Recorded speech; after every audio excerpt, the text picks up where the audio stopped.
peut soit utiliser la calculatrice sans trop réfléchir, soit venir utiliser ce qu'on appelle une table de calcul. Et quand on veut utiliser une table de calcul, il faut passer par quelque chose d'un peu plus uniforme. Vous vous doutez que certaines machines, elles vont produire des objets de 100 mm de long, d'autres de 15 mm de long, d'autres de 300 mm de long, et on ne peut pas avoir des valeurs pour toutes ces valeurs.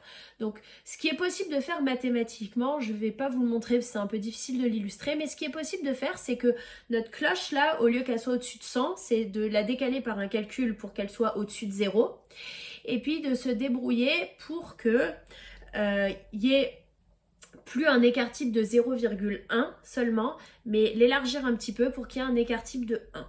Et donc ça on peut faire mathématiquement, on peut transformer, venir regarder nos résultats sur ce qu'on a transformé et puis retransformer les résultats pour revenir à la situation de départ. Et donc cette cloche qu'on veut centrer au-dessus de 0, si on l'a comme ça, avec un écart type de 1, donc on va avoir ici moins 1 et 1 avec nos 68,3% de chance ici. Quand on est dans ce cas-là, c'est ce qu'on appelle une loi normale centrée réduite. Donc sa moyenne, c'est 0 et son écart type c'est 1. 1 au carré ça fait 1, donc là on n'a pas trop de risque de se tromper. Et donc ce changement de venir décaler, étirer ou resserrer pour que ça colle à centrer en 0 avec un écart type de 1, c'est ce qu'on appelle un changement de variable qui est donné par la formule ici. Donc à connaître, on va partir de notre variable, on va reculer de l'écart type pour pas être à l'écart type mais venir reculer jusqu'à 0. Et puis pour jouer sur le côté plus ou moins large, on divise par l'écart type. Si on revient à l'exemple précédent, déterminons encore une fois la probabilité qu'un arbre moteur mesure moins de 100,15 mm. Et donc là, on va le faire à la main, on ne va pas utiliser la calculatrice. Donc on va commencer par le changement de variable.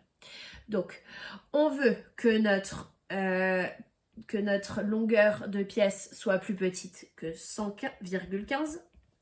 Et je vais devoir appliquer cette formule-là. Donc, je vais commencer par enlever l'espérance. Donc, je vais faire x moins l'espérance qui vaut 100 dans mon exemple. Et de l'autre côté, je fais pareil, 115 moins 100. J'ai bien le droit, dans une inéquation, de faire les mêmes calculs des deux côtés. Ça me donne x moins 100 plus petit que 0,15. Et je vais diviser par l'écart type des deux côtés. Donc, il était de 0,1 dans mon exemple. Donc, je divise par 0,1. Ça, c'est ce qu'on va noter grand T d'après la formule juste au-dessus. Et donc, 0,15 divisé par 0,1, ça fait 1,5. Donc, au final, je veux trouver la probabilité que T soit plus petite que 1,5. Donc, comment on fait ça ? Pour faire ça, on va utiliser ce qu'on appelle une table de la loi normale centrée réduite. Donc, en gros, avant qu'on ait des calculatrices facilement, les mathématiciens avaient calculé plusieurs valeurs bien spécifiques et avaient répertorié tous les résultats dans un grand tableau, une table de calcul. Et donc, nous, ce qu'on veut chercher, c'est la probabilité que notre variable t soit plus petite que 1,5. Donc, on va venir chercher dans cette colonne-là le 1,5 qui est ici. Et par chance, je n'ai pas de chiffre des centièmes derrière. Ici, je n'ai rien. Donc, c'est 0. Donc, je vais me mettre dans la colonne où c'est 0 pour les centièmes. Et vous voyez que dans chaque autre colonne, on peut préciser un peu plus les centièmes. On fera un autre exemple juste après. Donc, moi, je suis dans la ligne là, la colonne là, autrement dit, ma valeur est ici. Et donc, je peux écrire que c'est environ égal à 0, j'arrondis, 93, qui est la valeur qu'on avait trouvée par la calculatrice en ne faisant pas le changement de variable dans la vidéo précédente. Juste pour la lecture de la table, donc je sors de cet exemple-là. Je peux chercher la probabilité, par exemple, que grand T soit inférieur ou égal, je ne sais pas moi, à 1,77. Donc, j'ai mon 1,7 que je récupère ici. Donc on sera dans cette ligne-là. Et dans les centièmes, j'ai le 7. Donc je suis dans la colonne où il y a le 7 pour les centièmes. Et donc ça nous amène à cette valeur ici. Et donc ça va être égal environ à 0,96. La table se lit toujours avec ce type de choses. La variable inférieure à une valeur. C'est comme ça qu'elle se lit. C'est toujours la variable inférieure à une valeur. Retenez ça, c'est important. Et pour ceux qui se demanderaient pourquoi on s'embête avec cette méthode-là et on ne fait pas juste le calcul direct à la calculatrice, qui est vraiment beaucoup plus rapide, la réponse est assez simple. Dans certaines autres disciplines, par exemple en sciences de l'ingénieur, on peut vous faire utiliser ces choses-là dans les sujets d'examen. Donc il faut absolument savoir le faire. Bien évidemment, la table n'est pas à prendre par cœur. Hein. Si vous devez l'utiliser, on vous la donnera. Une remarque, dans le cadre de la loi normale centrée réduite, on a la notation suivante qui simplifie les notations. La probabilité que ma variable soit plus petite qu'un certain nombre, donc toute cette partie bleue coloriée, au lieu de la noter la probabilité que x soit inférieur à t, on va la noter grand pi de t. Donc ça, c'est une notation à connaître, d'accord? C'est la probabilité qu'on soit jusqu'à la valeur là. Et donc, pour déterminer l'ensemble des situations, parce que là, on a la table, elle nous donne juste les probabilités que ça arrive jusqu'à cette valeur. Le problème, c'est que parfois, on veut entre deux valeurs, parfois, on veut plus grand qu'une valeur. Et donc, on a besoin de la propriété suivante. Je ne vais pas la lire, on va la démontrer point par point pour que vous ayez bien compris la logique. Encore une fois, vous pouvez être amené à les utiliser sur, probablement pas en maths, mais sur d'autres sujets, ça peut arriver. Donc, première chose, on veut chercher la probabilité que notre variable soit plus grande qu'un certain nombre. Donc, si je prends une valeur t quelconque par ici, j'aimerais connaître la probabilité d'être ici. Ben, je sais que de l'autre côté, j'ai pi de t. Et je sais que tout vaut 1.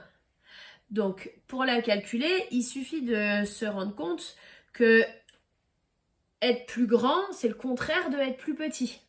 Et comme l'ensemble des deux vaut 1, bah pour calculer ça, il suffit de faire 1 moins la probabilité que t soit plus petit que la certaine valeur. Autrement dit, 1 moins pi de t.